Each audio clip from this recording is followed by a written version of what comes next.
Ekwere Madu's kidney donor is 21 years old, not 15, UK court. Ex-Deputy Senate President, wife denied bail again. To remain in custody till August 4.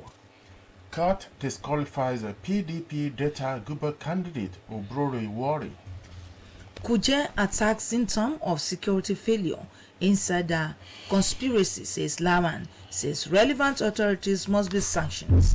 Decries lack of CCTV at correctional centers. Federal government orders comprehensive investigation into Kuje prison attack. Wadume kidnap kingpins whereabouts unknown. Be vigilant in Nigeria, US warns citizens. Fuel subsidy may eat 6 trillion naira reps. Probe auctions PMS orders within no court injunction to auction, says PMS Customs. Federal government declares Monday, Tuesday public holiday to mark Eid Kebir celebration. Media stakeholders recommend industry-wide participation in media regulatory framework as NGE, NPAN, NUJ, IPI vow to resist attempts to stifle press freedom. British Prime Minister Boris Johnson resigns. Baba Ahmed picked as presidential running mate of Labour Party. Okupe withdraws. Ibadan Circular Road court restrains Oyo Governor Krenenberg from disturbing activities of ENL Costume Limited. Oshun Guba, 4 injured, vehicles, other property damaged as the PDP APC supporters clash in Ede. We don't need Ronaldo, Benyan boss. Dare Okowa unveiled Data 2022 NSF logo mascot. American basketball star Greener pleads guilty to drugs charge. I am ready for preseason games. Indeed. This and many more after this break.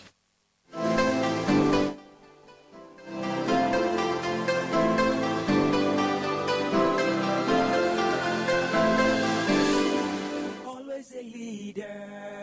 Thinking of where to get qualitative education for your child? Think of Global Leaders Academy. Our creche, nursery, primary, and secondary schools are established in tandem with global standards with qualified and experienced teachers. At Global Leaders Academy, we have state-of-the-art facilities such as comfortable hostel accommodation with maximum security, well-equipped science laboratory, school buses, adequately furnished library, and many more. Oh yes, worship centers are available to accommodate each student's preferred religion.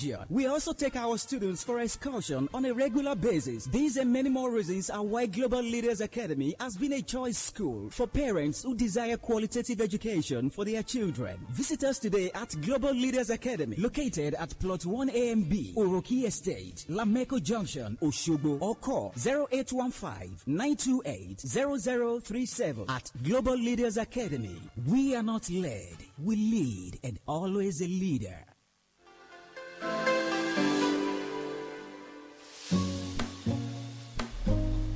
Good morning and welcome to another edition of Headlines. Today it's July 2022. My name is Ulushola Egbodofo, and with me in the house is Adeyemi Abodere. A notorious kidnapper and gunrunner Amisu Wadume has been identified as one of the inmates who escaped following Tuesday's night's attack on the medium security custodial center Kuje by terrorists. The Islamic State in West African province Iswap has claimed responsibility for the attack, in which the Minister of Defense Bashir Bagashi confirmed that all Boko Haram members in incarceration escaped. It was gathered on Thursday that Wadume was remanded in custody at Kuje Custodial Facility for armed robbery, kidnapping, and gun running after his arrest by operatives of the Intelligence Response Team has not been found since the attack on Tuesday. Although the authorities of the Nigerian Correctional Service had reported that over 400 of the fleeing inmates had been recaptured, Wadume, who said to be in custody in the correctional facility since 2020, was not among them. The public relations officer of the Nigerian Correctional Service, Umar Abubakar, could not immediately confirm the escape of Wadume, but insider sources said the suspect has not been found in the facility since the attack. And still on the attack, the federal government has ordered full investigation into the invasion of the medium security prison in Kuje, Abuja, by terrorists late on Tuesday, in which some of the inmates escaped. Minister of Interior Rao Vareboshola, who gave the directive in Abuja after being briefed on the incident, ordered that comprehensive investigation should be carried out and that it should be briefed as soon as possible, vowing that if any complicity is established, appropriate actions will be taken. The minister also noted that security forces were already on the trail of both the attackers and escaped inmates to capture and return them to custody. President of the Senate, Ahmed Lawan, has said that Tuesday's attack on the Kuje Medium Security Custodial Center by terrorists speaks volumes about the failure of the country's security architecture. Lawan said this on Thursday when he led a delegation of the leadership of the Senate to assess the level of attack on the correctional facility by insurgents. Lawmakers on the Senate delegation, which also had some members of the Committee on National Security and Intelligence, were conducted around the facility by the Controller General of the Nigerian Correctional Service, Aliru Nababa. According to the Senate President, an attack on the Kuje Medium Security Custodial Center could only have been possible with the collaboration of insiders within the nation's correctional system. He faulted the Nigerian Correctional Service for not providing closed-circuit television at the Kuje Correctional Facility and others across the country. And the United States has asked its citizens to observe a high state of security in Nigeria's Federal Capital Territory. The U.S. Embassy in Nigeria issued the advice following an attack on the correctional facility. In a statement on Wednesday, the U.S. Embassy said crime is endemic throughout Nigeria and it is expected to escalate, warning its citizens to avoid areas that increase the chances of attack. The prison lies approximately 27 miles southwest of the Central Business District. An increase in crime is expected in and around Abuja, the statement reads. In the meantime, briefing the lawmakers earlier, the commanding officer of the Nigerian Army Battalion in Gwagwalada, Lieutenant Colonel Adisa, told the Senate leadership that over 300 insurgents were behind Tuesday's attack. According to him, only a total of 50 security personnel were on ground when the terrorists, armed with improvised explosive devices, stormed the facility to release the insurgents.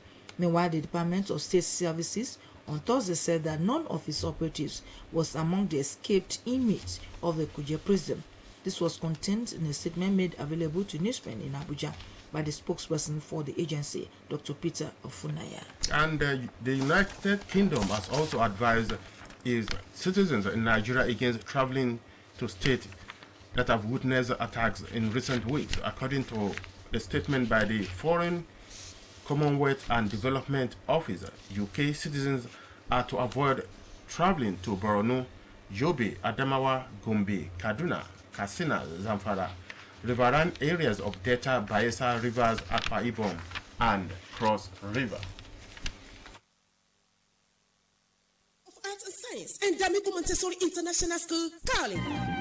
Oh yes, at Damiko College of Arts and Science and Damiko Montessori International School, located at number 1, Old Ibadan Road, Ajebandele, Ile-Ife. We have a standard classrooms with unmatched staff and pupil ratio. We develop each student's intelligence through caring and all-round focused training while making the learning style very inviting and innovative for holistic development. We run a global school with all-inclusive curriculum that prepare the students for global relevance. At Damiko Schools, we have highly passionate and motivated 21st century educators, and there is also an opportunity of learning foreign languages. Home away from home boarding system. There is also Hope Model College and Damiko Montessori Nursery and Primary Schools at Origo Ife North. Enroll your child for both primary and secondary education. The admission form can be obtained at Damiko Montessori International School, number 1, Old Ibadan Road, Ajebandele, Ile-Ife, or Damiko Educational Institute, Kilometer 2, Edia Road, Ile-Ife. You can visit our website www.damikoschools.ng.com or call 0803 721 8120. Damiko Schools. Admission is in progress.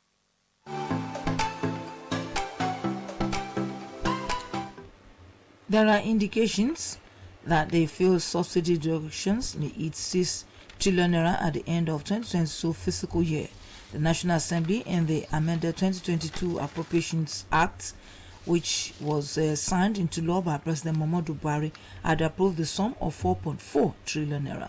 Chairman House of Representatives ad hoc committee investigating the actual daily consumption of premium motor spirits in Nigeria, Honorable Abdulkadir Abu Abdullahi, who dropped the hint in Abuja, underscored the need for relevant regulatory agencies to provide relevant data to aid the committee's assignment.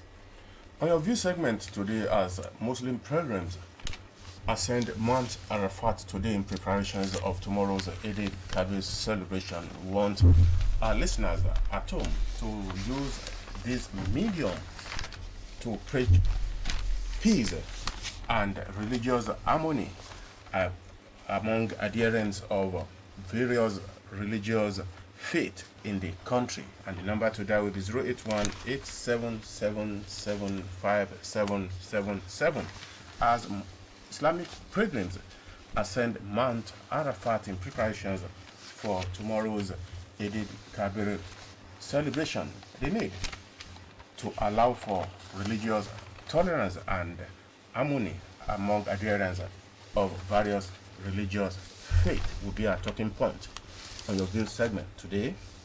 Well, the Westminster Magistrate Court, United Kingdom, on Thursday accepted that the kidney donor in the case of former Deputy Senate President Ike Ekweremadu and his wife Beatrice is not a minor. Ekweremadu and his wife were arrested by the British police on June 23rd on allegations of human trafficking and organ harvesting that violate the country's Modern Slavery Act. The police authorities had accused the lawmaker of conspiring to bring a child into the United Kingdom for organ harvesting, saying the victim was a 15-year-old boy. During the continuation of the case, the prosecution accepted that he is 21 years old, contrary to earlier claims that he is 15-year-old. The court thereafter fixed August 4 as the date for the next hearing. Hello, good morning. Hello? Good morning. Morning, sir. Good morning. Good morning, sir. Dr. Kikwesi is on the line. Sir. This is an important festival in the Muslim world, the Layya festival. I want to first felicitate our Muslim brothers and sisters. And I want to remind those people who are going to Mecca, they need to pray for Nigeria seriously. They have to pray for Nigeria seriously. Security is nothing to talk about now. It was President advancing some days ago. It is Kuje prison now. We are next, maybe Asuro. God forbid bad thing. My dear Muslim brothers, please pray for this country. God bless Nigeria. Good morning. Morning, sir. The federal government has declared Monday, July 11 and Tuesday, July 12, 2022 as public holidays to mark this year's Eid al-Kabir celebration.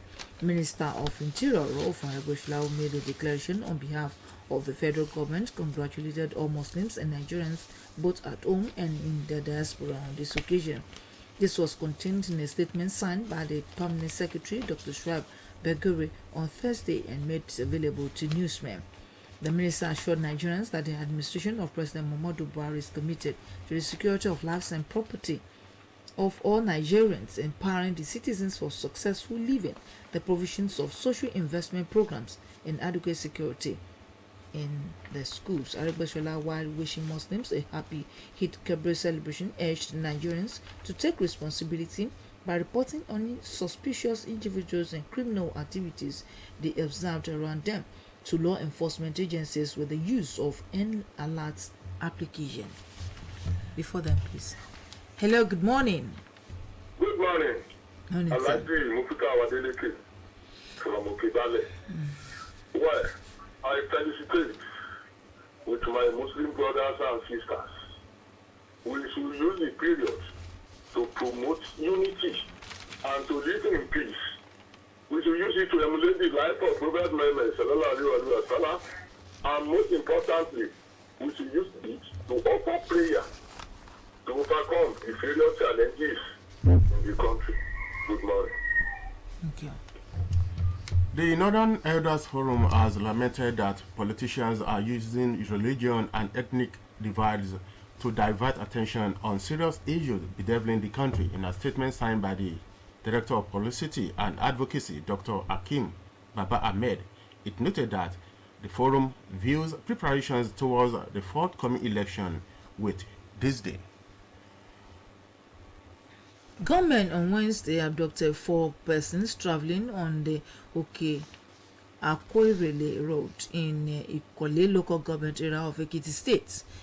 Headlines gathered that the incident occurred at 7:30 p.m. and that the kidnappers had contacted the families of the victims to demand 20 million naira ransom.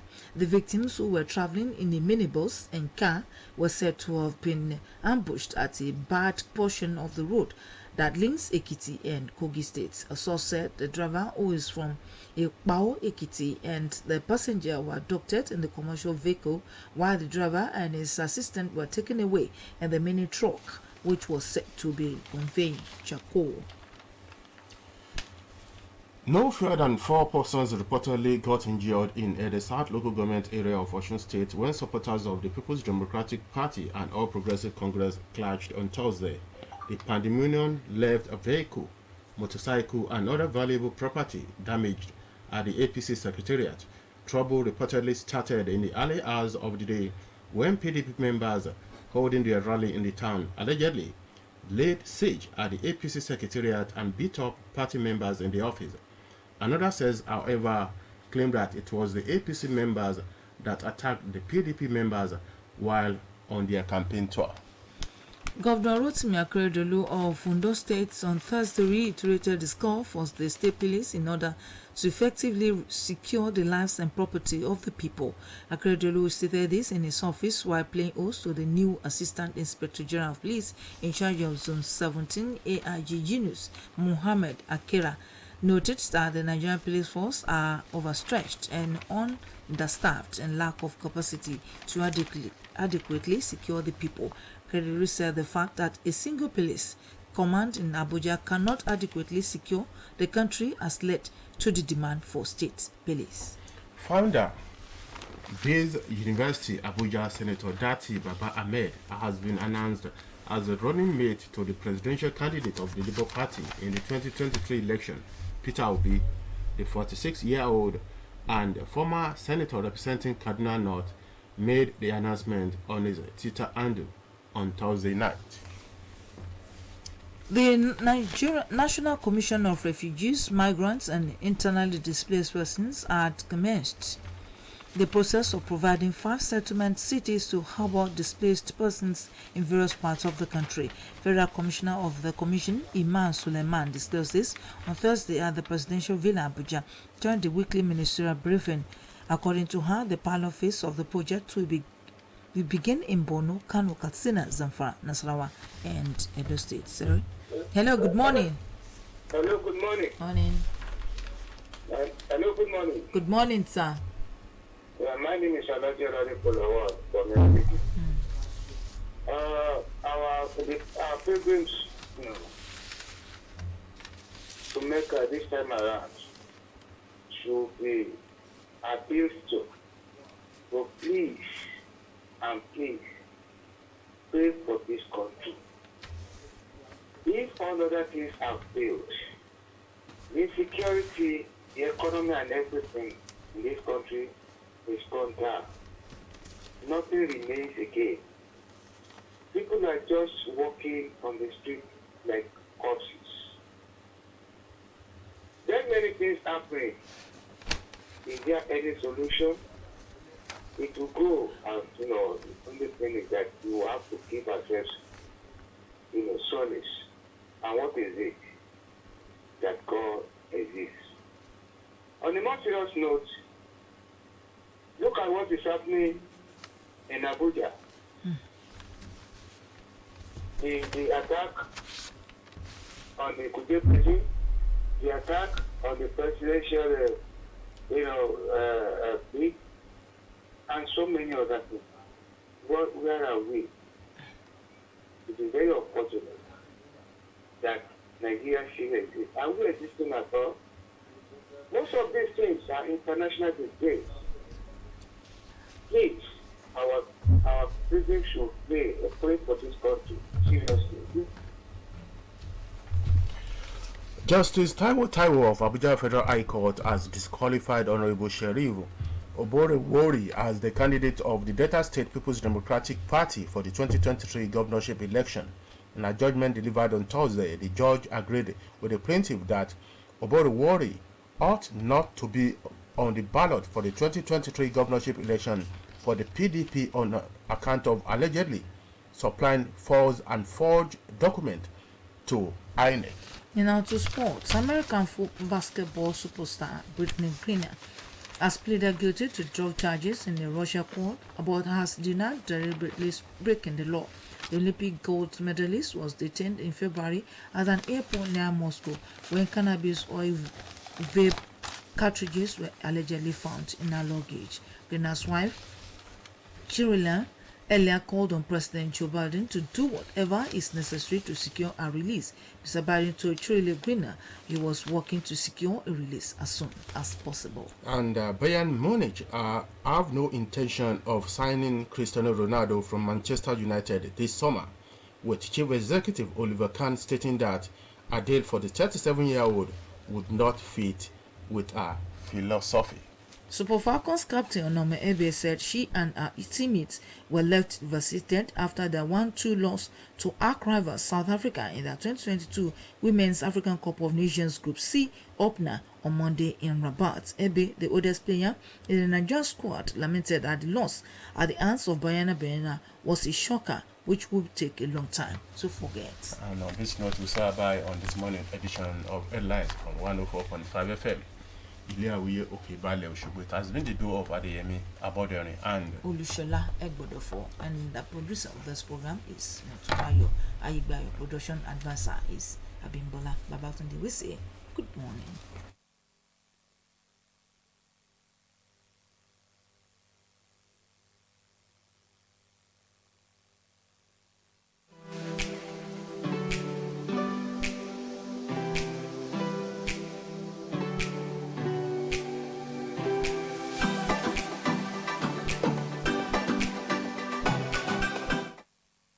ọ̀kan ṣoṣo àjànàkú tí ń migbó kìjikìji 104.5. àwàbà. mo kí gbogbo àwọn tí wọ́n láǹfààní àtòrí ọ̀fẹ́ láti máa gbọ́ àkànṣe ètò yìí. Ètò tá a mú wá eléyìí tó máa ṣe gbogbo wa láǹfààní ní pàápàá jùlọ ní àkókò àti ilé ayé tá à ń gbé yìí. À ń ṣe làálàá kòókòó jàǹjàǹ ara ní fàbọ́sì. A nílò láti máa tọ́jú ara wa lóòrèkóòrè. Tá a bá fẹ́ máa tọ́jú ara wa, kí ni nǹkan tó yẹ ká ṣe? Ibo ló yẹ ká yà? Mo láyọ̀ láti sọ fún wa wípé ẹni tó mojú oògùn tó lè pa bìnírè tó jẹ́ pé wọ́n mọ bá ṣe ń fi ewé àtegbò àwọn baba ńlá wa láti máa tọ́jú èyíkéyìí àìsàn tí bá ń bẹ nínú àgọ́ ara wa, pàápàá jùlọ àwọn egbòogi tí wọ́n ti ṣàjọ tó dẹ̀ ti gbàṣẹ gba òǹtẹ̀ ìjọba láti máa kojú onírúurú àwọn nǹkan tí bá ń bẹ nínú àgọ́ ara wa tó jẹ́ kùdìẹ̀kudiẹ. Ẹ bá mi kí àwọn tá ń gbọ́ wa. Mo kí wa nílé lọ́kùnrin àti lóbìnrin láyìíká yìí tí ẹ ti ń gbọ́ mi. Orúkọ yín lẹ́kùnrẹ́rẹ́ sà. Orúkọ tèmi ni TMP Adéagbo Kamaldeen Raji. Ẹ ṣé gan ni sà. Irú àwọn ìgbésí ayé wo ló yẹ ká máa gbé tá a bá fẹ́ máa dènà àwọn àìsàn tàbí àrùn nínú àgọ́ ara wa? Ẹ ṣé olóòtú, nínú àwọn ìgbésẹ̀ tó yẹ ká máa gbé gẹ́gẹ́ bí àsìkò yìí ṣe wà nísìnyí tí gbogbo èèyàn ń pariwo pé nǹkan ń bẹ níta. Àkọ́kọ́, àdúgbò tí a bá fẹ́ gbé, ibikíbi tá a bá fẹ́ gbé ní ibùgbé wa tá à ń sùn àbí àyíká ilé wa, ó gbọ́dọ̀ jẹ́ ibi tó mọ́. Ká dẹ̀ rí wípé àwa náà ń gbìyànjú láti máa ṣe exercise tá a mọ̀ sí eré ìdárayá ní gbogbo ìgbà. Ká dẹ̀ rí wípé à ń mu omi ní gbogbo ìgbà. Ká kíyèsí pé gbogbo ohun tá a bá fẹ́ máa jẹ nǹkan tó gbóná ni, ká má máa jẹ nǹkan tí ó bá tutù. Ká dẹ̀ rí pé nǹkan tí ó mọ́ ni. Ká dẹ̀ wáàyè, kò sí bí ènìyàn ṣe lè máa lo oògùn tó tí ò bá máa sinmi, kó ní ààyè tó náà máa fi relax. Oògùn kó oògùn tó bá lò kò lè ṣiṣẹ́ ní àgọ́ ara rẹ̀. Ká dẹ̀ rí pé à ń jẹ èso. Èyí tó wá jẹ́ pabambarì rẹ̀ ni wípé kò dìgbà tí ọmọ èdè ènìyàn tó bá ṣàìsàn kó tó lọ sí ibi tí ó ti lọ máa yẹ ara rẹ̀ wò. Ẹ jẹ́ ká máa lọ sí ilé ìwòsàn ní ọ̀pọ̀lọpọ̀ ọgbà, ká máa ṣe àyẹ̀wò, ká máa pé kí ni ń ṣẹlẹ̀ nínú àgọ́ ara. wọ́n ó tètè mọ nǹkan tí wọ́n lè ṣe láti ràn wá lọ́wọ́. Oúnjẹ báyìí ni ẹ máa jẹ o, nǹkan báyìí ni ẹ máa ṣe o, á lè jẹ àǹfààní. ọ̀dà kí n tó yọ̀ǹda yín lórí ètò yìí ẹ jọ̀ọ́ sà tá a bá tiẹ̀ rí ẹnìkan tí nǹkan kan tàbó míì ti ń dà láàmú nínú àgọ́ ara torí pé ọ̀pọ̀lọpọ̀ àwọn egbò igi tọ́jẹ́ pé ewé àtegbò lè fi gbé jáde tó ti gbàṣẹ gbòǹtẹ̀ ìjọba tó lè kojú onírúurú àìsàn ń bẹ láti ilé iṣẹ́ yín. Ibo ni káwọn èèyàn yà sí àti phone number. Ẹ wá sí Àkíká Global ní Alágbàdúrà close ní Owódé Ẹdẹ tí a bá ti ṣe àyẹ̀wò fún yín. Bẹ́ẹ̀ náà ni àwọn egbòogi oògùn ìbílẹ̀ tó ti gbàṣẹ gbòǹtẹ̀ ìjọba ó wà nílẹ̀ láti fi dojú kọ àìsàn yíkéyìí irú ètí ẹ̀dá bá ń bá fínra. Lẹ́yìn ìgbà tá a bá ti ṣe àyẹ̀wò tẹ́ bá ti dé iléeṣẹ́ wa ní Alágbàdúrà 08036918847. lẹ́ẹ̀kan sí 08036918847. kí n tó máa lọ lórí ètò yìí ní pápá ọṣẹ àkíkàtì tó jẹ́ pé ó ti wà káàkiri ibi tí wọ́n ti ń ta ọjà tó jẹ́ ojúlówó ẹ jẹ́ kí n sáré sọ àwọn ibi tẹ́ẹ̀tì máa ríra fún yín.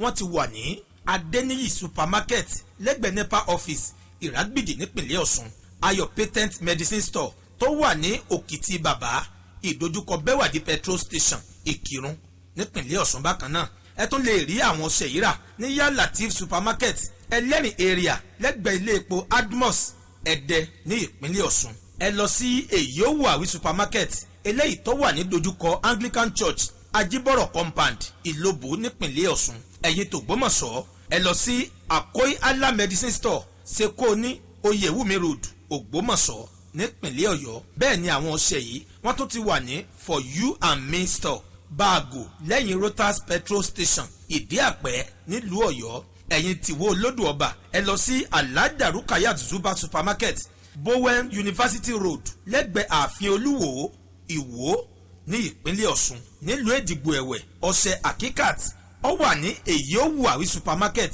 lọ́nà tó lọ sílùú Ìwó Èjìgbò ní ìpínlẹ̀ Ọ̀ṣun. ẹ̀yin t'Òṣogbo Òròkí Àsálà ẹ máa lọ sí Bóòrépọ̀ chemist ní Ayétòrò junction Òṣogbo nípìnlẹ̀ Ọ̀ṣun. bákan náà ló wà ní Pharmacare pharmacy and supermarket Baruwa junction Gbọ̀ngàn road Òṣogbo tàbí lọ́dọ̀ Alhaji Kẹ́hìndé Eléwé ọmọ Agboolé Ọ̀dọ̀fin Ìbòkun road ní ìlú Òṣogbo. bákan náà ẹ̀yin tilé Ifẹ̀ Òòyè níbi tójúmọ́ ti ń mọ́ wáyé ẹ máa lọ sí Salamla pharmacy and supermarket Sabo area Ilé Ifẹ̀ ní ìpínlẹ̀ Ọ̀ṣun. tẹ́yìn náà bá wá fẹ́ jẹ́ alágbàtà Akikat black soap ẹ kàn sí Akikat Global Investment Limited ní Alágbàdúà close Owódé Ẹdẹ ní ìpínlẹ̀ Ọ̀ṣun tàbí kẹ́ ẹ pè àwọn ẹ̀rọ ìbánisọ̀rọ̀ wọ̀nyí 0803-719-9363 lẹ́ẹ̀kan sí 0803-719-9363.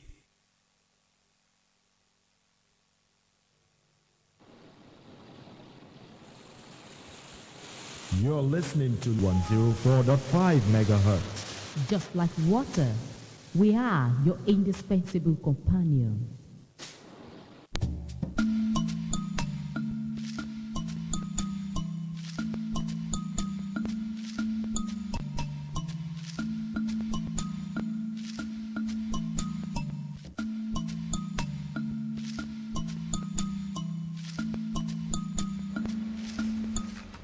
Good morning and welcome to the state news. Apart from paying a sum of 750 million naira as monthly pensions to all retired workers under the old pension scheme, Governor of the state, Mr. KAYEGBOI, has released another sum of 516,186,000 naira for the payment of pension bonds for retired primary school teachers and local government staff on contributory pension scheme, and a sum of 300 million naira to retired civil servants in ministries and agencies of government, totaling 816,186 naira only, are released by the head of service, Dr. KAYEGBOI. Says the total amount released for pensions in the month of June is 1,638,186,000,000 naira. The list of beneficiaries are pasted on the notice boards of the Local Government Pensions Bureau, Civil Service Bureau Office of the Head of Service, and the Ministry of Information and Civic Engagement. Conservatories who are picked on merit are to check the list for their names. As part of his unflinching love for all the workers of the state, Mr. KAYEGBOI has further directed that payment should start on Thursday, for 20 July 2022. All workers of the state, both serving and retired, are assured by Governor Oyetola of continuous priority of their welfare in the scheme of things in the state. In line with Electoral Act 2010 as amended in 2015, the President of the Court of Appeal Abuja, Honorable Justice Monica Bona Dongwa Mensen, has constituted the Osun State Governorship Election Tribunal. A statement signed by the Secretary of Court, David Omar Mike, indicates that the Election Petition Tribunal will be sitting in Osogbo. According to the statement, the tribunal is open for business at the High Court of Justice Complex Osogbo, the state capital. Governor KAYEGBOI Oyetola has provided as approved payment of the last tranche of 25% of severance gratuity of all former local government political functionaries with immediate effect. Commissioner for Local Government and Chieftaincy Affairs Prince Adebayo Adeleke made this known in his office while exchanging views with newsmen. According to him, Governor Oyetola in his magnanimity has directed the Ministry of Local Government and Chieftaincy Affairs to pay the fourth tranche of 25% of the severance gratuity to all former political office holders across various local governments and SCDAs. The tranche, according to him, brings payment of the severance gratuity to 100% of the amount due to each beneficiaries. Prince Adeleke maintained that beneficiaries are the immediate past councillors, secretaries to local governments, special advisors on youth, and special advisors on women affairs. It described Governor Oyetola as a financial wizard who is always thinking on how to manage the meager resources accruing to the state from the Federation account. Prince Adeleke charged residents of the state on the need to appreciate the prudence of the state helmsman in all sectors of the state's economy, noting that there is the need for all and sundry to support his government. Wife of the governor, Mrs. Kafaya Oyetola, has again emphasized the essence and importance of education, describing it as a veritable avenue to break the yoke of a poverty-stricken society. Mrs. Oyetola also noted that education is a priceless venture which enables our society and its people develop and achieve a given potential that will stimulate growth and development. Mrs. Oyetola made this known while paying host to a delegation of members of the Hausa community of Ile-Ife on a courtesy visit to our office to use the opportunity to send a wake-up call to all and sundry in the state and Nigeria as a whole to give the education of their children a priority over other worldly things, while calling on the delegation to continue to give support to her husband's second-term bid. As governor of the state, Mrs. Oyetola pledged that more dividends of democracy and the offering for the people if he gets re-elected. In his remarks, the leader of the Hausa community, Ile-Ife, on behalf of the delegation, commended the present administration for its friendly disposition to the natives and non-natives, saying that members of the Hausa community, Ile-Ife in particular, are strongly in support of the actualization of the second-term bid of Mr. Oyetola.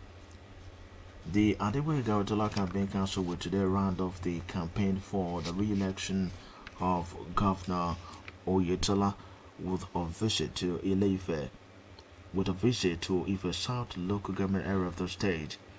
The visit to Ife South local government will be the climax of the governor's visit to all local governments in the state, as it will be the last local government to be visited by the campaign council.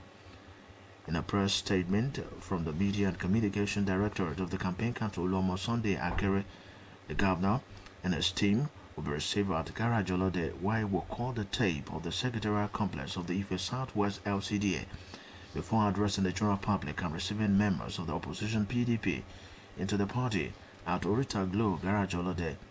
The governor and his entourage will move to the palace of Olubosi of Ifetedo, where he will pay traditional homage to Obas, Baales and the Yaludes in the local government and receive royal blessings for a successful poll. The governor will later address artisans, market men and women, leaders of ethnic groups, party members, and members of the general public in the local government and what his administration has done in the past 3.5 years and what they stand to enjoy in his second term in office if re-elected at Orita Mary area, Ifetedo. In conclusion, the media directorate expresses its appreciation to the entire citizenry of the state for the warm welcome accorded the campaign council throughout the visit to all the 30 local governments and the area council. It also commends the party members for the mature conduct displayed throughout the period of their statewide tour, which was devoid of any rancor, acrimony, or disturbance of peace in the state. The labor movement in the state, comprising Nigeria Labour Congress and Trade Union Congress, as well as Joint Negotiation Council, has postponed a rally to endorse the second-time bid of Governor KAYEGBOI.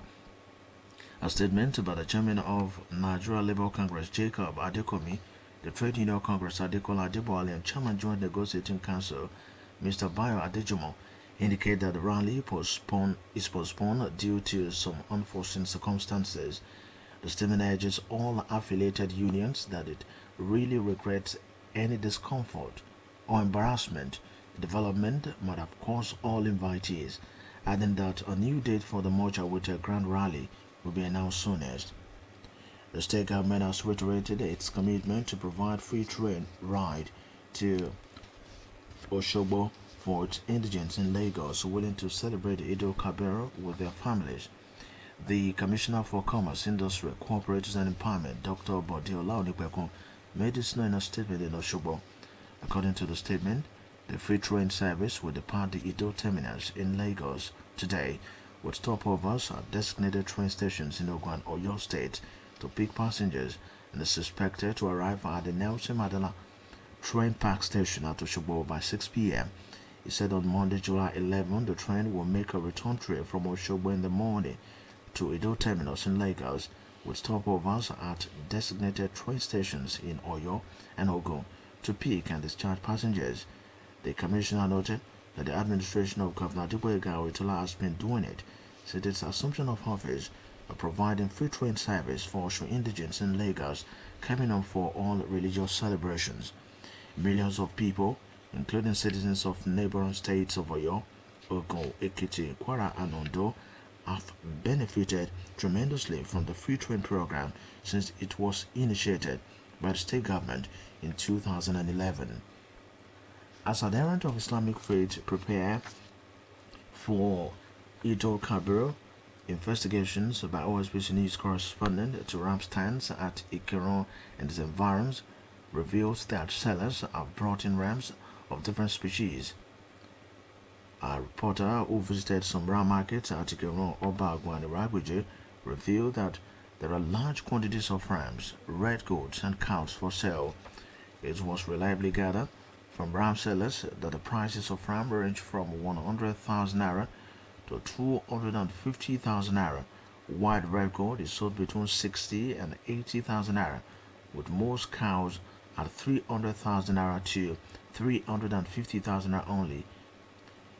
Ram stands visited include the ones at Holy Trinity African Church Secondary School Field, OKA for Ikiron, NUD Primary School Ikiron, Rago Market, Osogbo Road Ikiron, St. Peter's Primary School Field, Iragwije, St. Paul Primary School Ikiron and St. Michael Primary School Field, Obabo.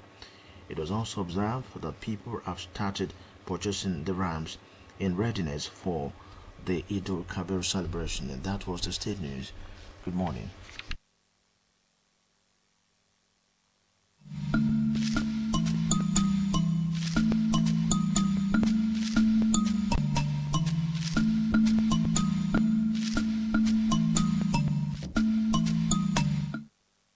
ẹ káàárọ̀ ìròyìn ìpínlẹ̀ Ọ̀ṣun.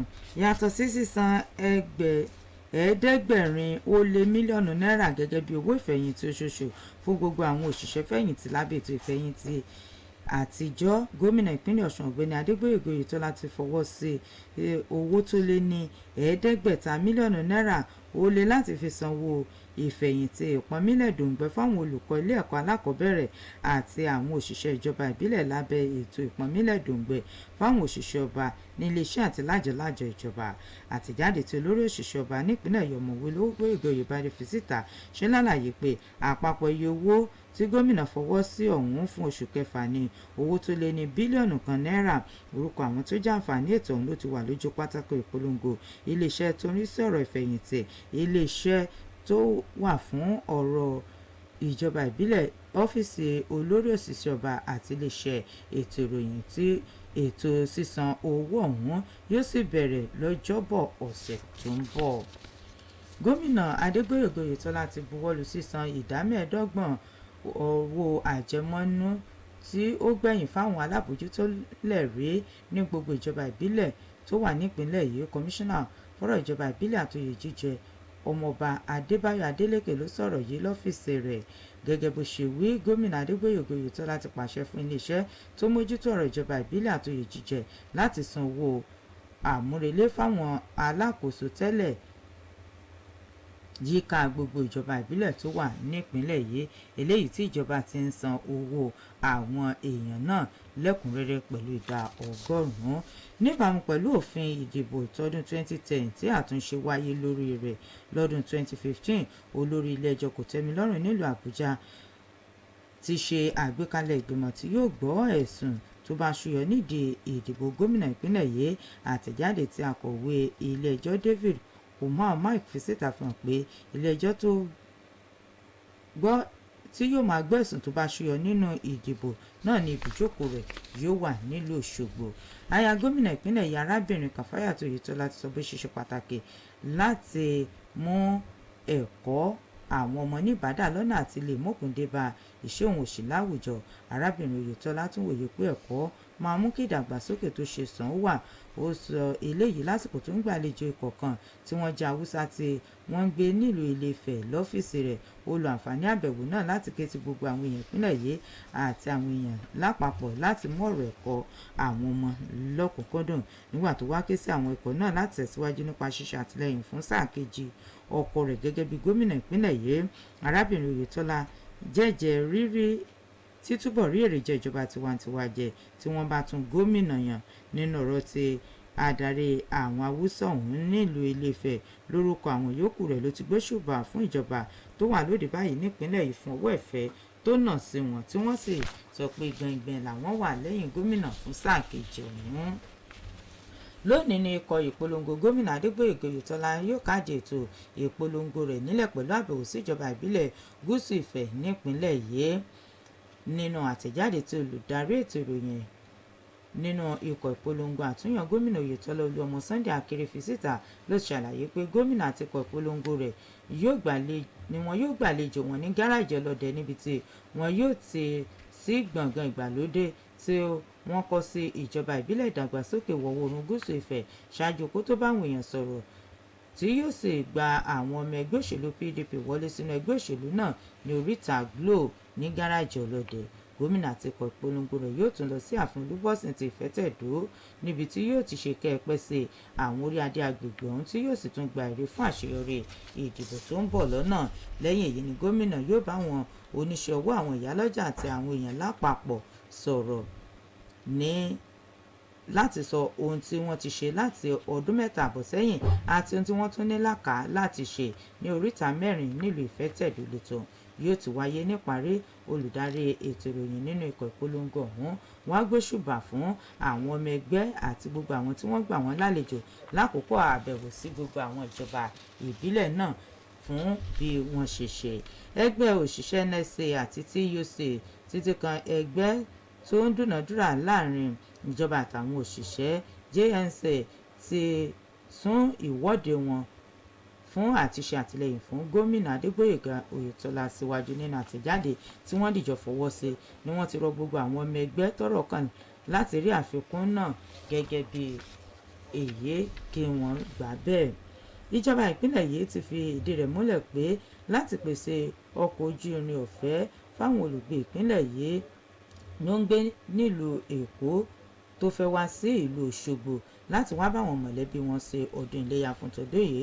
Kọmíṣánná fọ́rọ̀ okòwò, ìdásẹ́sílẹ̀ alájẹsẹ́kù àti ìrónilágbára ọ̀mọ̀wé Bọ̀dé Ọláònípẹ̀kun sọ̀rọ̀ yìí nínú àtẹ̀jáde kan lọ́fíìsì rẹ̀ nílùú Òṣogbo.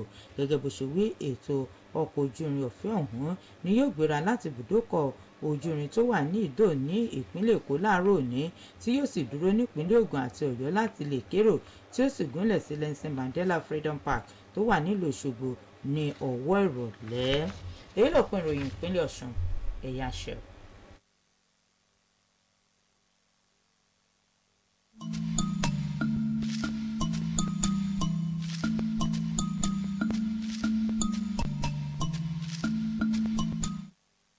ọ̀kan ṣoṣo àjànàkú tí ń migbó kìjikìji 104.5.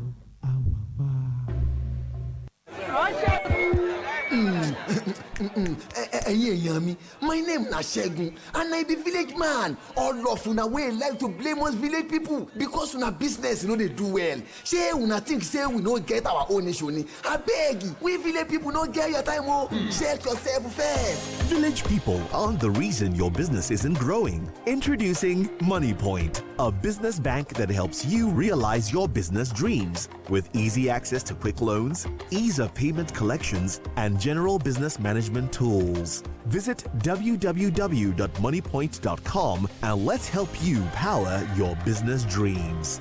MoneyPoint, powering dreams. Hello, ladies and gentlemen. How are you doing today? Guess what? Something huge is about to sweep across the length and breadth of Nigeria that is going to make life much simpler than ever. Introducing Momo Payment Service Bank. Now you can send or receive money to any phone number absolutely free, anytime, anywhere, with or without an internet connection with your Momo wallet. You can also pay your utility bills, buy airtime and data, make bank transfers, and do so much more without handling cash. All you need to do is just dial *671# on your mobile phone. With *671# from Momo Payment Service Bank, you can perform all your money transactions with ease without carrying cash. Just remember to dial *671# for Momo Wallet. Life is simpler because Momo is better than cash.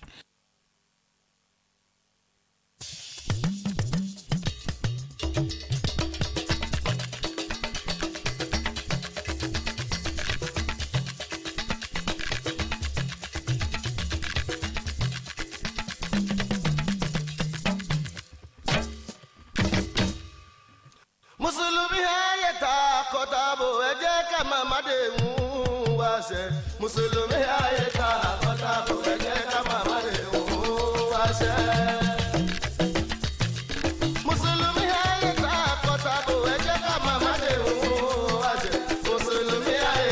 kota buge kama mare uwase. Anabi Ibrahim ni Jesi osale Musa ti ọba. Oni to ba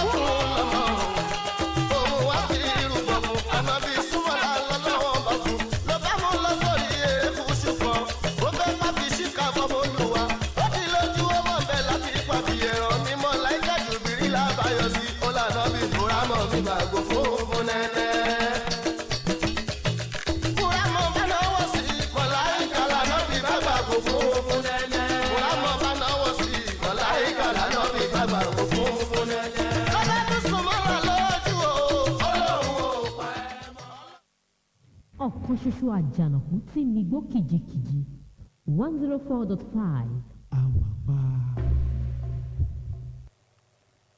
láti rédíò ọ̀ṣun 104.5 FM ìwé òkè balẹ̀ òṣogbo akọ́tún ètò káyégbọ́ la máa mú wá fún yín báyìí.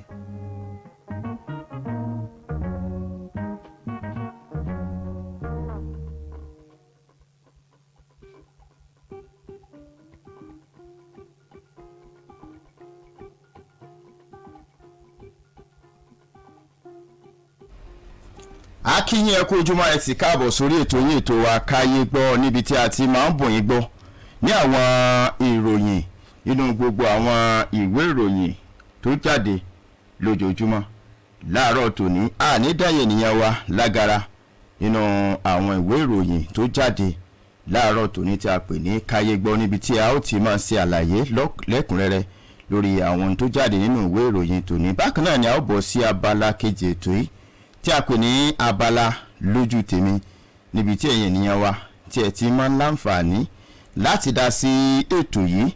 Gẹ́gẹ́ bí ẹ ṣe mọ̀, àwa méjì iná ni a wà lórí ètò láàárọ̀ tòní. Kamil Abdulrahim lórúkọ tèmi, ẹnì kejì mi Ọládàpọ̀ Oyètúnjí lèmi jẹ́ tí mò ń kí yín pé a kú ojúmọ́ a kú ojúmọ́ a kú ojúmọ́ wọn àsìkò Jímọ̀ olóyin tòní àkúmúra ọdún Iléyá.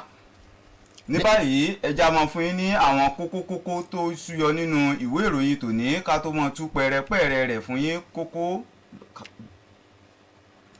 tọ́ kó tó di pé a ó máa ṣe àlàyé tí a ó máa mú àwọn kókó ìwé ìròyìn tòní wá fún yín tí a ó pẹ̀ kẹ́lù ní abala kejì ètò náà ní ẹ̀kọ́ tí ọdún iléyá tí ó fi kọ́ wa ní báyìí tí àwọn mùsùlùmí tí wọ́n ń gbáradì láti ṣe ọdún iléyá ní ọ̀la ẹ̀kọ́ wo báwo ni a ó ti tẹ̀lé ẹ̀kọ́ tí ọdún iléyá tí ó fi kọ́ wa náà ní ẹni tí ẹ ó bá wa dá sí tó bá di abala kejì ètò yìí ká máa mú àwọn kókó náà wá fún ìjọba àpapọ̀ ti kéde ọjọ́ ajé àti ọjọ́ ìṣẹ́gun tó ń bọ̀ gẹ́gẹ́ bí ìsinmi lẹ́nu iṣẹ́ láti sàmì ọdún iléyá. sọ̀tà ń rọ àwọn mùsùlùmí láti gbààwẹ̀ kí wọ́n sì gbóhùn àdúrà sókè lórí ọ̀rọ̀ ètò ààbò tí ò fararọ lórílẹ̀‐èdè nàìjíríà. abẹnugan adarí ilé asòfin àgbà ilẹ̀ yìí sẹ́nẹ́tọ̀ Ahmed Lawan àmọ́ bẹnu àtẹ́lu ìkọlù tó wáyé o látọwọ́ àwọn jàǹdùkú sí ọgbà tó ń ṣàtúnṣe sí ìhùwàsí ọmọnìyàn tó wà ní Kùjé lọ́jọ́ ìṣẹ́gun ó ní ó kù díẹ̀ káàtó fẹ́ka ètò ààbò orílẹ̀-èdè nàìjíríà. èmi ò ṣe igbákejì Peter Obi mọ́ o Doyin Okupe ló sọ bẹ́ẹ̀. àwọn lájọ nínú ẹgbẹ́ òṣèlú APC lẹ́kùn ìlà oòrùn àríwá ilẹ̀ yìí pè fún àyípadà tó lórin lẹ́ka ètò ààbò orílẹ̀-èdè nàìjíríà ṣáájú ètò ìdìbò gbogbogbò ọdún tó ń bọ̀. ilé-ẹjọ́ yọwọ́ olùdíje fúnpò gómìnà lábẹ́ àṣà ẹgbẹ́ òṣèlú PDP nípínlẹ̀ Delta Oborewori láwo ìdíje náà. àwọn àgùnbánirọ̀ kan wọ́n tún kíláàsì ká o ó sì jẹ́ pé nígbà tí ẹ bá lọ sí ilé ẹ̀kọ́ la máa ń tún kíláàsì kà ṣùgbọ́n àwọn àgùnbánirọ̀ kan tí wọ́n ń sìnrú ìlú wọ́n ó padà tún ètò ìsìnrú ìlú wọn ṣe o látàrí bí wọ́n ṣe sá kúrò tàbí wọ́n fi iṣẹ́ wọn sílẹ̀ àjọ àgùnbánirọ̀ lórílẹ̀‐èdè yìí ló kéde yìí. ẹ fi sọwọ́ sọ́gbà ẹ̀wọ̀n tó wà lẹ́kùn ìlà oòrùn gúúsù orílẹ̀‐èdè ní ikọ̀ tó ń jà fómìnira ẹ̀yà Ìgbò tí wọ́n ń pè ní IPOB ló béèrè pé kíjọba àpapọ̀ fi Kánú sọwọ́. gómìnà ìpínlẹ̀ Kwara ó ti bẹ̀rẹ̀ sí ní kó àwọn atẹ́wọ́gbọ̀rẹ̀ kúrò lójú pópó nílùú Ìlọrin. ìdí rèé tá a fi wó ṣọ́ọ̀ṣì Òdúméjè nílùú Onitsha gómìnà Soludo ló ṣàlàyé ọ̀rọ̀. ìwọ̀nyí àti ọ̀kan ọ̀jọ̀kan ìròyìn náà la kó wá sóde láàárọ̀ tòní ká tó mọ sí àwọn ìròyìn ọ̀hún láwàwẹ́ ẹ jẹ́ ká dódì kejì náà.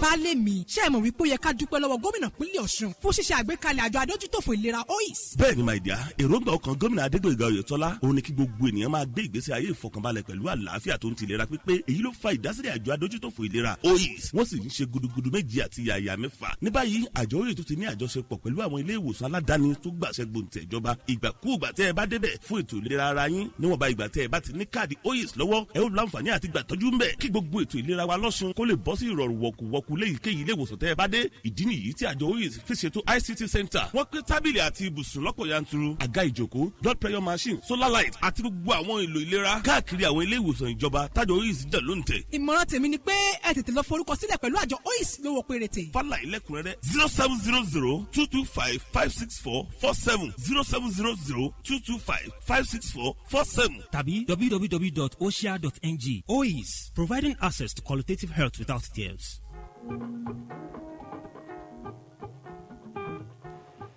ìjọba àpapọ̀ ti kéde ọjọ́ ajé àti ọjọ́ ìṣẹ́gun ọ̀sẹ̀ tó ń bọ̀ gẹ́gẹ́ bí ìsinmi lẹ́nu iṣẹ́ láti fi sàmì ọdún iléyá àtọdún yìí mínísítà fọ́rọ̀ abẹ́lé ọ̀gbẹ́ni Ràúfù Arẹ́gbẹ́ṣọlá ló kéde èyí lórúkọ ìjọba àpapọ̀ tó sì kí àwọn mùsùlùmí àti àwọn èèyàn orílẹ̀-èdè yìí lápapọ̀ kú ewu ọdún. ọ̀gbẹ́ni Arẹ́gbẹ́ṣọlá rọ àwọn mùsùlùmí láti gbé ẹ̀wù ìfẹ́ ìṣọ̀kan ìfarajìn wọ̀ bí ẹ̀wù gẹ́gẹ́ bí ànábì Ibrahim ṣe ṣe ó fi kún ọ̀rọ̀ rẹ̀ pé kí wọ́n lo àkókò ọdún náà fi gbàdúrà fún àlàáfíà ìṣọ̀kan àti ìfẹsẹ̀rinlẹ̀ ètò ààbò lórílẹ̀‐èdè Nàìjíríà. mínísítà náà mú dáwọn èèyàn orílẹ̀‐èdè yìí lójú pé ààrẹ Muhammadu Buhari mọ́rọ̀ ààbò ẹ̀mí àti dúkìá aráàlú tó fi mọ́ ìrónilágbára àti ìpèsè ohun amáyédẹrùn lọ́kùnkúndùn. ọ̀gbẹ́ni Arẹ́gbẹ́ṣọlá wá rọ àwọn èèyàn kí wọ́n rí dájú pé wọ́n fi ìròyìn tí ó bá lè ran àwọn agbófinró lọ́wọ́ létí nígbàkúgbà tí wọ́n bá ti kẹ́fìn ẹni tí ní rẹ̀ kò mọ́. Bákan náà ló sọ bó ti ṣe pàtàkì tó kí àwọn èèyàn kí wọ́n jẹ́ ojúlàlá kan fi ń sọrí tí wọ́n bá sì ti rí i pé ẹnikẹ́ni tí wọ́n fura sí wípé irin ẹsẹ̀ rẹ̀ kò mọ́ kí wọ́n fi tó àwọn tó bá jẹ́ agbófinró tàbí àwọn tó jẹ́ èèkàn àwùjọ. Bákan náà ló tún sọ pé ìjọba àpapọ̀ ìtàkùn tó gbé kalẹ̀ nípa ètò ààbò ilẹ̀ yìí kí àwọn èèyàn kí wọ́n máa fi ìròyìn tó bá ṣe kókó síbẹ̀ yìí tí wọ́n pè ní N-Alert application lọ́nà àti jẹ́ kí ètò ààbò tó péye kó wà lórílẹ̀‐èdè Nàìjíríà. Sultan tìlú Sokoto tó tún jẹ́ olórí àwọn ẹlẹ́sìn Islam lórílẹ̀‐èdè Nàìjíríà Alhaji Muhammadu Sahad Abubakar ti gba àwọn ọmọ orílẹ̀‐èdè yìí tó jẹ́ mùsùlùmí níyànjú láti gbóhùn àdúrà sọ́lọ́run Allah lónìí ọjọ́ àràfá láti fòpin sí kòbáolé ètò ààbò tó mi orílẹ̀‐èdè Nàìjíríà lògbòlògbò. Nígbà tó ń sọ̀rọ̀ lórí ìṣẹ̀lẹ̀ gbàǹkọ̀gbì méjì ọ̀tọ̀ọ̀tọ̀ tó ṣẹlẹ̀ lọ́jọ́ ìṣẹ́gun ọ̀sẹ̀ yìí nínú èyí tá a ti rí ṣíṣèkọlù sáwọn ẹ̀ṣọ́ aláàbò ààrẹ Buhari nígbà tí wọ́n ń lọ sílùú Daura nípínlẹ̀ Katsina àtèyí tó wáyé lọ́gbà àtúnṣe tó wà ní Kùjé níbi tí ẹ̀ṣọ́ aláàbò kan ti dèrò ọ̀run táwọn méjì míì sì farapa yánnayànna táwọn ẹlẹ́wọ̀n kan sì na pápá bora. Sultan rọ àwọn mùsùlùmí láti lo àǹfààní àti orí ọ̀fẹ́ àràfà tọdún yìí tó bá wọn láyé bá wọn láàyè láti bẹ Ọlọ́run Allah kó mọ́pin dé bá ọ̀rọ̀ ètò ààbò tí ò fararọ nílẹ̀ yìí. Lórí adé ọ̀hún ni káwọn ọmọ orílẹ̀-èdè yìí tó jẹ́ mùsùlùmí gbàwẹ̀ lónìí láti wá ojú Ọlọ́run Allah láti wá dá sí gbogbo bí nǹkan ò ṣe fararọ lórílẹ̀-èdè Nàìjíríà lẹ́ka ètò ààbò báyìí. Ó ní ànábì ló pàṣẹ gbígbààwẹ̀ àti àdúrà lọ́jọ́ àràfá léyìí tó jẹ́ ọjọ́ tó yàtọ̀ nínú gbogbo ọjọ́ tí tọdún yìí tún wá bọ́ sí ọjọ́ tó ṣe pàtàkì lọ́sẹ̀ ìyún ọjọ́ Jímọ̀. Adarí ilé asòfin àgbà ilẹ̀ yìí Sẹ́nẹ́tọ̀ Ahmed Lawal ti sọ pé ìkọlù táwọn jàǹdùkú kan ṣe sí ọgbà tó ń ṣàtúnṣe sí ìwàsí ọmọnìyàn tó wà ní Kùjé lọ́jọ́ ìṣẹ́gun ọ̀sẹ̀ yìí ti fi hàn pé ipò akúrẹ̀tẹ̀ lẹ́ka ètò ààbò orílẹ̀-èdè yìí wà. Sẹ́nẹ́tọ̀ Lawal ẹni tó ṣáájú ikọ̀ ilé asòfin àgbà lọ ṣàbẹ̀wò síbi ìkọlù náà tó sì dẹ́bi ìṣẹ̀lẹ̀ náà ru kùdìẹ̀kudiẹ àwọn aláṣẹ tó mójútó ọgbà náà fún bí wọ́n ṣe kùnà láti pèsè ẹ̀rọ tó ń ká àwòrán sílẹ̀ nínú ọgbà ọ̀hún tí wọ́n ní kò bá jẹ́ kó ran àwọn ẹ̀ṣọ́ aláàbò tó wà nínú ọgbà náà lọ́wọ́ láti mọ àwọn tó wá ṣiṣẹ́ láabi ọ̀hún. Nígbà tó ń sọ̀rọ̀ lẹ́yìn àbẹ̀wò tó ṣe káàkiri inú ọgbà náà, Sẹ́nẹ́tọ̀ Lawal sọ pé ìkọlù sínú ọgbà ọ̀hún ti ṣàfihàn pé ètò ààbò orílẹ̀-èdè yìí mẹ́ẹ̀ tó sì fìdí rẹ̀ múlẹ̀ pé ẹ̀ka ètò ààbò ilẹ̀ yìí kùnà lórí ojúṣe rẹ̀. Sẹ́nẹ́tọ̀ Lawal tún fẹ̀dùn ọkàn rẹ̀ hàn sí bí kò ṣe sí ẹ̀rọ àyàwòrán tí ó máa yàwòrán ohun tó ń ṣẹlẹ̀ nínú ọgbà náà. Ó fi kún pé kì í ṣerú ọgbà tó ń ṣàtúnṣe sí ìhùwàsí ọmọnìyàn bẹ́ẹ̀ ló yẹ kírú ìkọlù bẹ́ẹ̀ kó ti wáyé láìsí àpẹẹrẹ kankan pé irú ìṣẹ̀lẹ̀ bẹ́ẹ̀ yóò wáyé látọwọ́ àwọn alámòjútó ibùdó ọ̀hún. Adarí ilé asòfin àgbà ilẹ̀ yìí wá rọ àwọn ẹ̀ṣọ́ aláàbò pé kí wọ́n rí i pé gbogbo àwọn jàǹdùkú tí wọ́n sá lọ láti inú ọgbà ọ̀hún ni wọ́n padà síbẹ̀ lọ́gán.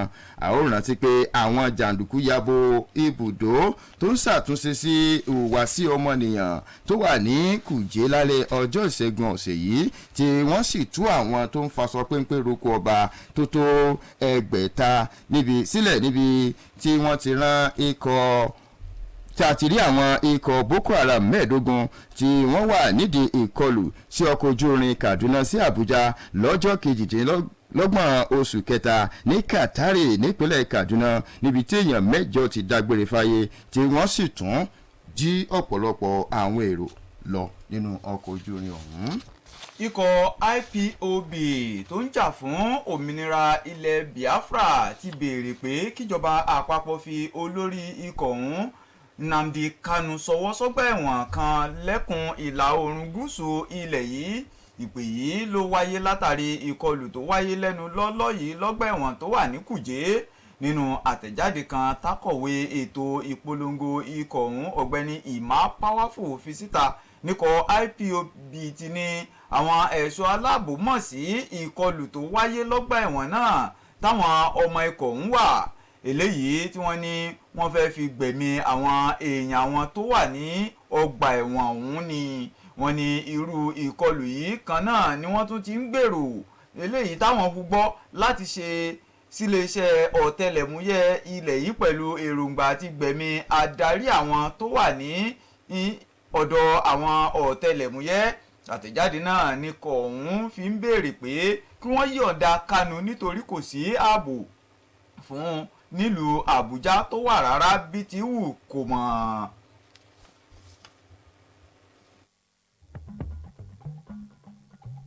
Yọba àwọn nílé apárí. Kẹ̀mbẹ́ wọ̀ lú ọba àwọn Sokoto ẹ̀rí mọ́. Owó Block Global Investment Nigeria Limited dí ọba fún gbogbo àwọn oníbùsùn káàkiri àgbáyé. Wọ́n tó jẹ́ alábàáṣepọ̀ tó tọ́ authorized business partner fún iléeṣẹ́ Mokafo. Àwọn ẹ̀dọ̀kí fóòmù alálòpẹ́ kárí kẹsẹ̀ yàtọ̀ sí àwọn fóòmù akọ́dúnrọ́dá bá dúdọ̀wẹ́kẹ̀ ni wọ́n ń tà níbẹ̀. Different sizes of phone bẹ́ẹ̀ bá ṣe fẹ́ sí lọ́pọ̀ yanturu. Kílò, bẹ́sìt àti bẹ́ẹ̀ bẹ́ẹ̀ lọ́lẹ́dẹ̀ wọ́ pẹ̀sẹ̀ tó bá yẹ tẹ̀ kó sọgbà. Àwọn ni wọ́n tún ń ṣomi inú ọ̀rá tó gbàgbọ́rọ̀ kan. Owó block pure water. Àtọ́mi inú ike tó dára tẹ́ next stable water. Bákan náà ni wọ́n ń ta wáìnì ọlọ́kọ̀ òjọ́kọ̀ pẹ̀lú ọtí ẹlẹ́rìndòdò níbẹ̀. Ilé iṣẹ́ owó block wà alágbàtà fún Mokafo báyọ̀. Iye tí ilé iṣẹ́ Mokafo ń gbé àwọn ọjà yìí jáde náà láwọn gbé fún yín pẹ̀lú commission ti yín. Wọ́n wà ní Moka building. Beside Senator Fasemi House, the day state Osogbo Asun State. Telephone 080-3397-4110. Owó Block Global Investment Nigeria Limited. Ẹ̀yin lọ̀gá gbogbo wọn.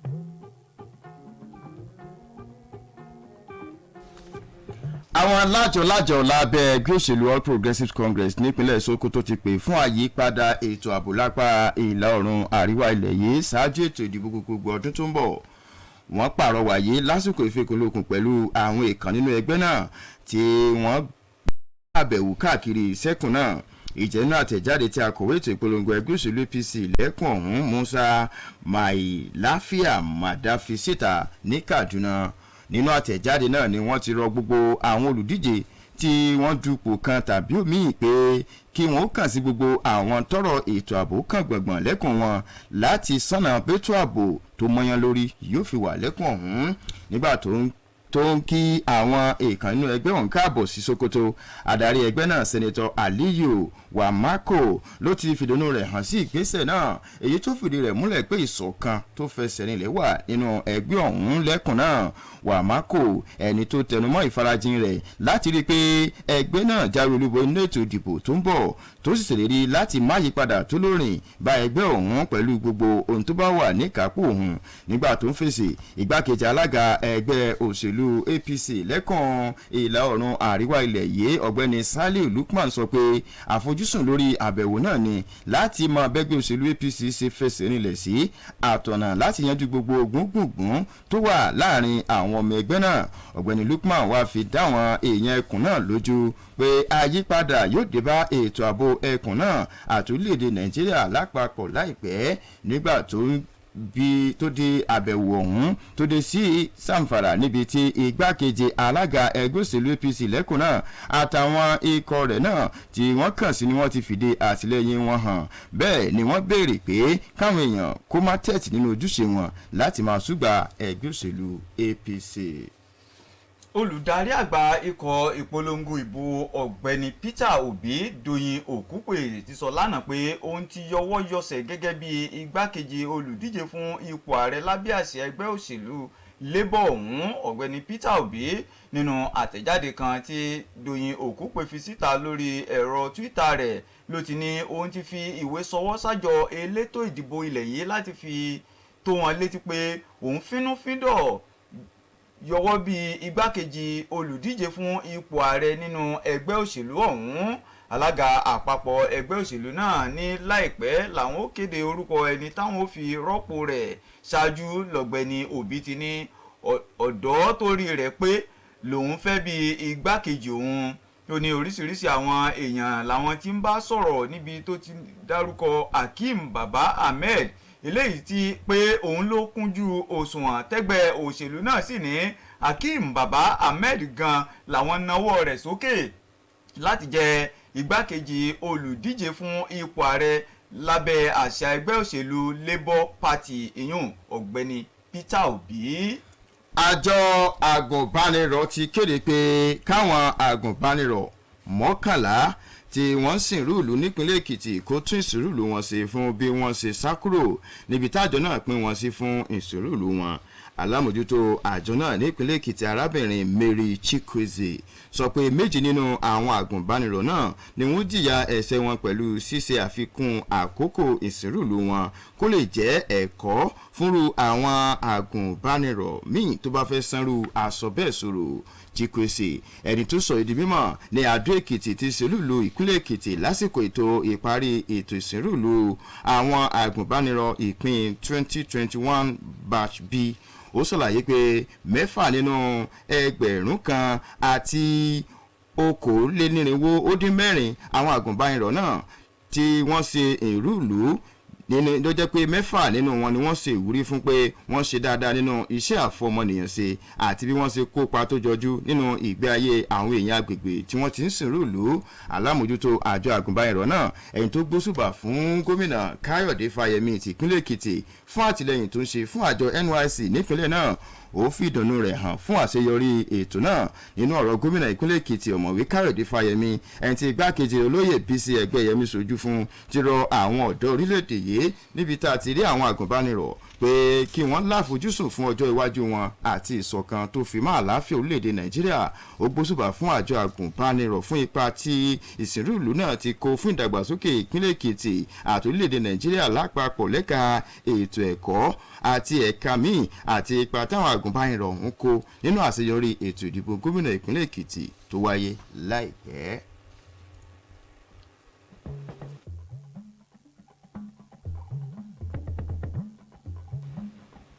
ilé-ẹjọ́ gíga ìjọba àpapọ̀ tó wà nílùú àbújá ti ní olùdíje fún ipò gómìnà lábẹ́ àṣà ẹgbẹ́ òṣèlú PDP nípínlẹ̀ delta ọ̀gbẹ́ni Sheriff Oborowori kò kúnjú òṣùwọ̀n láti díje nínú ètò ìdìbò àpapọ̀ tí ó wáyé lọ́dún tó ń bọ̀. nígbà tó ń gbédàjọ́ rẹ̀ kalẹ̀ lórí ẹjọ́ tí ọ̀gbẹ́ni Olórogún Ẹ̀dẹ́bì pé onídàájọ́ Táíwò tilé ẹjọ́ gíga ọ̀hún sọ pé ọ̀gbẹ́ni Oborowori kò láwọn àmúyẹ kan lábẹ́ òfin láti díje nínú ètò ìdìbò ọ̀hún. ọ̀gbẹ́ni Ẹ̀dẹ́bì ló pe ẹjọ́ tako ìlànà tí wọ́n gbà mú ọ̀gbẹ́ni Oborowori gẹ́gẹ́ bí olùdíje fún ipò gómìnà nínú ẹgbẹ́ òṣèlú náà. ó tún ní ẹgbẹ́ òṣèlú PDP lùfin ilẹ̀ yìí àti àlàkalẹ̀ ètò ìdìbò orílẹ̀-èdè Nàìjíríà lásìkò tí wọ́n ń ṣètò ìdìbò abẹ́nú eléyìí tí wọ́n fi mú ọ̀gbẹ́ni Oborowori bí olùdíje fún ipò gómìnà nípínlẹ̀ ọ̀hún tó sì ní kílé ẹjọ́ dá ẹgbẹ́ òṣèlú ọ̀hún lọ́wọ́ kọ́ láti má ṣe forúkọ rẹ̀ sọwọ́ sájọ elétò ìdìbò ilẹ̀ yìí.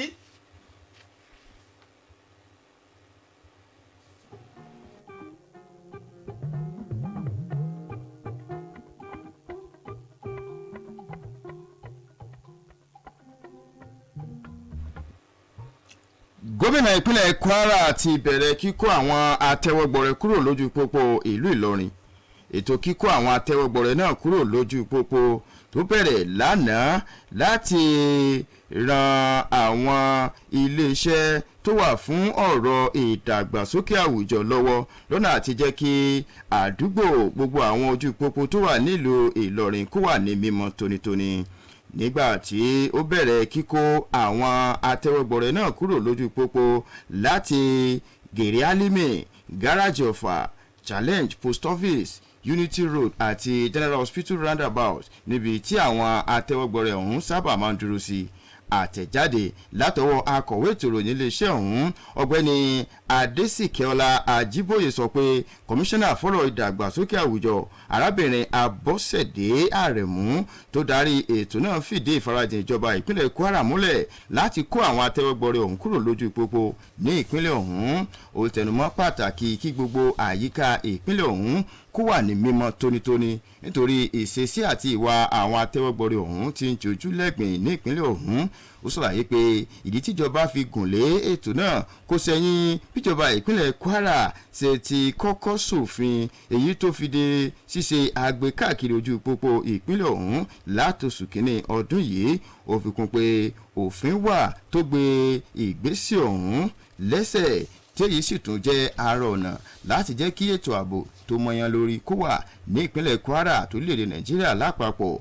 Ó fi kún wípé ọ̀pọ̀ àwọn ẹrú ni wọ́n ń pera wọn lọ́mọ nínú àwọn atẹ́wọ́gbọ̀rẹ̀ ọ̀hún tó jẹ́ pé ọ̀pọ̀ nínú wọn ni wọ́n ń pera wọn ní atẹ́wọ́gbọ̀rẹ̀ ṣùgbọ́n tó jẹ́ pé alọ́kọ́lóńkígbe ni wọ́n àti ọ̀daràn tí èyí yóò sì jẹ́ kí àlàáfíà àti ìfọ̀kànbalẹ̀ kó fẹsẹ̀ nílẹ̀ láwùjọ. Gómìnà Chukwuma Soludo tìpínlẹ̀ Anambra ti ṣàlàyé ìdí táwọn fi wó ilé ìjọsìn Mountain of Holy Ghost Intervention and Deliverance Ministry tó jẹ́ tọ̀gbẹ́ni Chukwuemeka Ohanemere tí gbogbo èèyàn mọ̀ sí Odúméje eléyìí tó wà nílùú Onitsha. Gómìnà Soludo nínú àtẹ̀jáde kan tákọ̀wé ètò ìròyìn rẹ̀ ọ̀gbẹ́ni Christian Abureme fisita sọ pé ìránṣẹ́ Ọlọ́run ọ̀hún kùnà láti tẹ̀lé àṣẹ tíjọba pa pé kí wọ́n da gbogbo àwọn ilé tí wọ́n kọ́ lọ́nà àìtọ́ sójútó omi wó. Ó ní lóṣù kẹta ọdún yìí níjọba ti sàmì sílé ìjọsìn náà bí èyí tí wọ́n kọ́ sójú àgbàrá. Àtẹ̀jáde ọ̀hún ní lẹ́yìn tí gbèdéke ọ̀sẹ̀ méjì tí wọ́n fún àwọn tó kọ́ ilé náà wá sópin lóṣù kẹrin ọdún yìí làwọn bẹ̀rẹ̀ sí ní dàwọn ilé tí wọ́n kọ́ lọ́nà àìtọ́ nílùú Onitsha nípínlẹ̀ ọ̀hún wó láì bẹ̀sùbẹ̀gbà. Jẹ́ sáré jó eléyìí mọ́. Àrígbámú ìròyìn kan látọ̀dọ̀ àwọn ẹ̀ṣọ́ aláàbò nílùú Àbújá ní ògbóǹtarìgì ajínigbé nípínlẹ̀ Taraba Hamisu Wadume ẹni tí wọ́n fi páńpẹ́ òfin gbé fẹ̀sùn gbígbẹ̀mí àwọn ọmọ iléeṣẹ́ ọlọ́pàá mẹ́ta tí wọ́n jẹ́ ọmọ ikọ̀ ọlọ́pàá tí DCP Abba Kyari tílẹ̀ ń dò yìí ká ń darí nígbà náà wà lára àwọn ẹlẹ́wọ̀n tó na pápá bora lásìkò ìkọlù tó wáyé lálẹ́ ọjọ́ ìṣẹ́gun lọ́gbà ẹ̀wọ̀n Kùjé látọwọ́ àwọn agbésùnmọ̀mí. Ìròyìn ní Wàdúmè tó wà lọ́gbà ẹ̀wọ̀n Kùjé látọdún 2020 ni wọ́n ti rí tí kò sì sí lára àwọn ẹlẹ́wọ̀n tí wọ́n rí padà tàbí kó fínúfíndọ̀ fẹsẹ̀ ara rẹ̀ rìn padà wá sọ́gbà ẹ̀wọ̀n ọ̀hún lẹ́yìn ìkọlù náà. Hamisu Wadume làwọn ọmọ ikọ̀ ọlọ́pàá tó ń gbógun tiwa ìbàjẹ́ tẹ̀ nílùú Takum nípínlẹ̀ Taraba fẹ̀sùn ìpànìyàn àti dídà àwọn èèyàn ìpínlẹ̀ ọ̀hún láàmú pẹ̀lú àwọn ìwà ọ̀daràn ọlọ́kan òjọ̀kan tó kún ọwọ́ rẹ̀. Ní báyìí ẹ jẹ́ ká lọ sí abala kejì ètò yìí ìyún lójú tèmi. Kí ni ẹ bá wa dá sí lójú tèmi ní abala yìí? Òun náà ni ẹ̀kọ́ tó wà nínú ayẹyẹ ọdún iléyá. Báwo ló ṣe yẹ kí a ṣe ọdún iléyá tá a bá rẹran tá a pẹran, ọ̀nà wo ló yẹ ká gbà láti pín ẹran tàbí ká ṣe fi ìfẹ́ hàn sí ọmọlàkejì wa. Kamilu bá ń pe nọ́mbà tí àwọn èèyàn ó pè láti dá sí ètò síta fún wọn. 08187775777. Ẹ kú ojúmọ́ o. Ẹ kú ojúmọ́ o. Ẹ káàárọ̀. Aláàjì mo fi káwọn Adélékè láti òkè balẹ̀. Ká nífẹ̀ẹ́ ara wa, ẹni tó lówó lọ́mọra rẹ̀, ó sì rí àwọn tí ò ní, kẹ́ni tó ní kó fún ẹni tí ò ní. Ẹ kú ètò. Ẹ ṣeun. Nọ́mbà tẹ́ pè sí lẹ́ẹ̀kan sí òun náà ni 08187775777. Ẹ kú ojúmọ́ o. Ẹ káàárọ̀. Ẹ káàárọ̀. Ọ̀nàrẹ́bù ìdígbé Fatai ni láti ìlú Òkú ní ìjọba ìbílẹ̀ Odòtì. Ẹ ṣeun. Báwo ló yẹ rí lójú yín?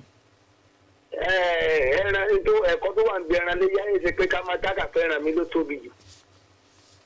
Ká sí fún àwọn tí wọn ò ní, àwọn tó kù díẹ̀ káàtó fún, ká bá pa ẹran yẹn gẹ́gẹ́ bí Súrẹ̀ ṣe sọ ni pé ká pín káàkiri yóò ṣe tá à ń dẹ pamọ́ sílé ká kó fáwọn tí wọn ò ní. Kò sí èsì ṣe pé ká máa mutí para ká là ń sọdún. À ń sọdún ayọ̀. Àmín.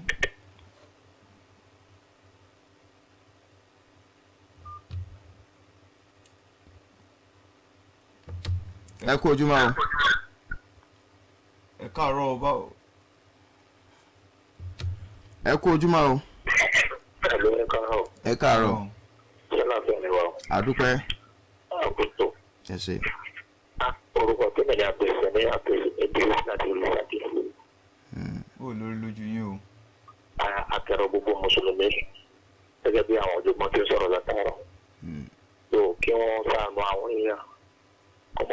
mi ò tẹ̀tẹ̀rẹ̀ pamọ́ láàrin oṣù kẹlẹ́yìn léyà tó tún mọ jẹrin lọ́dọ̀ mi eléyìí ìgbà yẹn o èyí tí ọba yé wa so kásùmọ̀ àwọn àfa kásùmọ̀ àwọn olùmọ̀ so àtẹ̀ntọ́ jẹ́ mùsùlùmí àtẹ̀ntì ìfẹ́ mùsùlùmí so káfíńánú wọn kì í ṣe mùsùlùmí nìkan ni wọ́n ní ká fúnra wa lẹ́rìn so àwọn tá a mọ̀ tó wọn ní tọ́jú lẹ́sìn mi lẹ́ so ìsìlámù fọwọ́ sí so ìlú ká fi ṣàánú àjẹ́ tí ọba ti rẹ́rìn pa ọ̀kẹ́rọ̀ gbọmọ Nàìjíríà so ká má fi tayọ agbára wa bóyá lọ jẹ́ ẹgbẹ́ ni àbá lọ sí magomago bìkan ni kí ọwọ́ wa tẹ̀ wọ́n tẹ́tọ́ ju wàhálà sí wa lọ́rùn á sọdún ayọ̀. àmín o. ẹ ṣeun. ẹ káàárọ̀ ẹ káàárọ̀ sà. ẹ káàárọ̀ kí lorúkọ yín bí wọ́n ti lè látẹ̀lẹ́ ẹ lẹ́yìn ìlú Ilé-Ifẹ̀. ẹ ṣeun.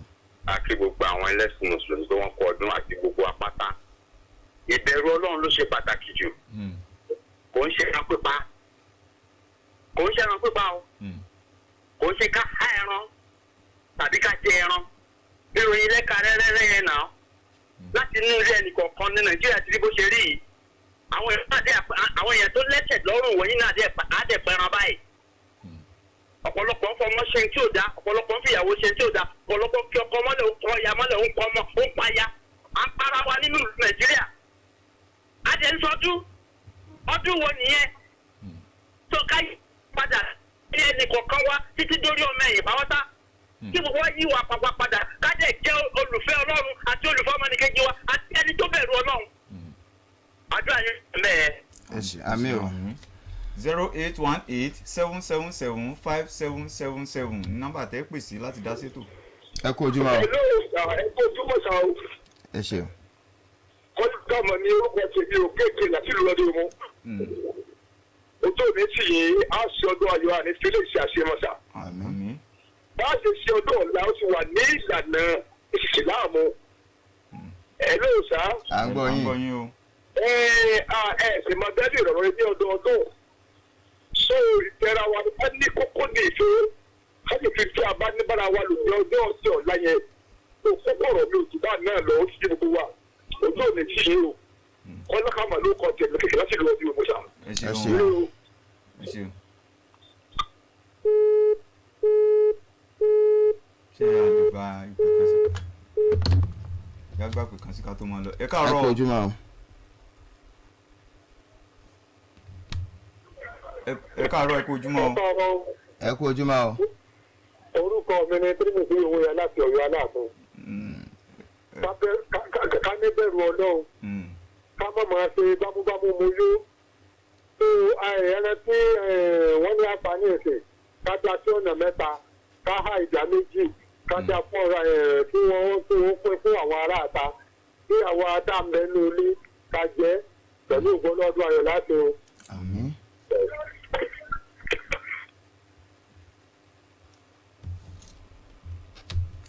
yà á gbé ìpè kan sí. ẹ káàárọ̀ o. hello ẹ káàárọ̀ o. ẹ káàárọ̀. kí lorúkọ yín o bọ́lẹ̀ tí ń pè. báwo ló ti rí lójú yín. àmọ́ tó fẹ́ fún àwọn mùsùlùmí torí àjọ sọ́dún náà ni kan sọ́dún ní wọ̀ntúnwọ̀nsì ọmọdé kọjá àyè wọn adẹ́kùnkàn tó wá jẹ́ pé wọ́n bá ṣaláìní wọ́n dẹ̀ máa ṣàánú fún wọn ọmọdé ṣe ju àwọn bọ̀ wọ́n dẹ̀ máa ṣe jágídíjà gan wọ́n dẹ̀ máa sábà kàn máa ní kára wa ó jẹ́ kan tí mo fẹ́ gbà ẹ ṣe pé. ẹ ṣeun. ẹ ṣeun tẹ bá wa dá sétò. níbí náà ni a ó ti máa dánu dúró lórí ètò káyégbọ́ wa fún ti tòní títí ọ̀la tí a ó mọ pàdé àwọn akẹgbẹ́ wa lórí ètò yìí Kamil Abdulrahim lórúkọ tèmi lórúkọ olóòtú ètò yìí Mùtúnráyọ̀ Ayégbáyọ̀ olóòtú àgbà Abímbọ́lá Babátúndé lèmi Ọládàpọ̀ Oyètúnjí ń kí yín pé a kú ọdún ire o.